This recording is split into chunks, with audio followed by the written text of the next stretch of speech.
దీని మీద దాడి చేసినటువంటి ఎమ్మెల్యే శివకుమార్ కూడా స్పందించారు. ఆయన ఏం మాట్లాడారు ఒకసారి చూద్దాం. తెనాలి నియోజకవర్గ ప్రజలకి మరి ముఖ్యంగా ఓటర్ మహాశయ, పొద్దున ఐతానగర్ పోలింగ్ స్టేషన్లో నేను నా భార్య యొక్క ఓటు హక్కుని వినియోగించుకోవడానికి వెళ్తున్నప్పుడు అక్కడే క్యూ చాలా పెద్దదిగా ఉంది.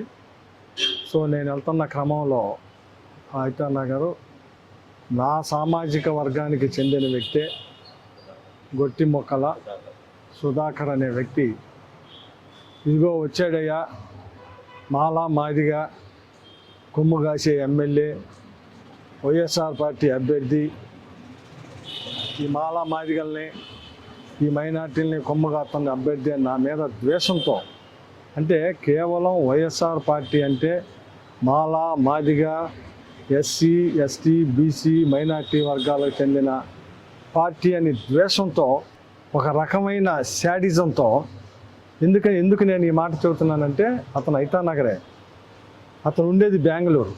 కావాలని తెలుగుదేశం పార్టీ వాళ్ళు, జనసేన పార్టీ వాళ్ళు ఇలా ఎక్కడెక్కడ ఉన్నాలో, కేవలం అమెరికాలో ఉన్నాళ్ళు కూడా పిలిపించి ఇక్కడ ఓట్లు వేయించే రకంలో వీళ్ళంతా ఒక శాడిజంతో ఈ రాష్ట్రంలో జగన్మోహన్ రెడ్డి గారిని ఏదో చేయాలి, వైఎస్ఆర్ పార్టీ ఎమ్మెల్యేలు ఏదో చేయాలి అనే శాడిజంతో ఈరోజు అతను ఆల్కహాల్ కూడా తాగి ఉండాడు. ఆ తాగి ఉండి నేను నా భార్య ఓటేయటానికి వెళ్తుంటే ఏంటంట ఎమ్మెల్యే అయితే ఏంటంట క్యూలో రావాలంట మాట్లాడుతుంది.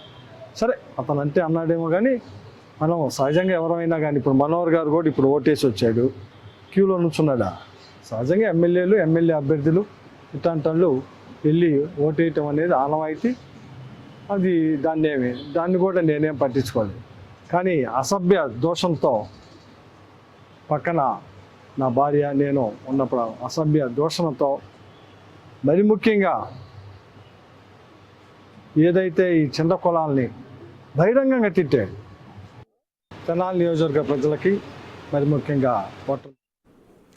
సో ఎమ్మెల్యే రెండు రకాల వివరణ ఇస్తూ ఉన్నారు. ఒకటి, తనను అసభ్యంగా దూషించాడు, తన కమ్యూనిటీకి చెందిన, తన కులానికి చెందినటువంటి వ్యక్తి అయినప్పటికీ కూడా వేరే కులాల వాళ్ళకి నేను వంతబాడుతున్నానంటూ నన్ను దూషించాడు అని చెబుతూనే క్యూలో వెళ్లకుండా ఎందుకు ఓటేస్తున్నారని ప్రశ్నించాడని కూడా చెబుతున్నారు. సో దీంట్లో హాఫ్ అంటే సుధాకర్ ఏదైతే బిగ్ టీవీకి చెప్పారో ఆ సగం నిజం ఈయన చెప్తున్న దాంట్లో కూడా కనపడుతుంది.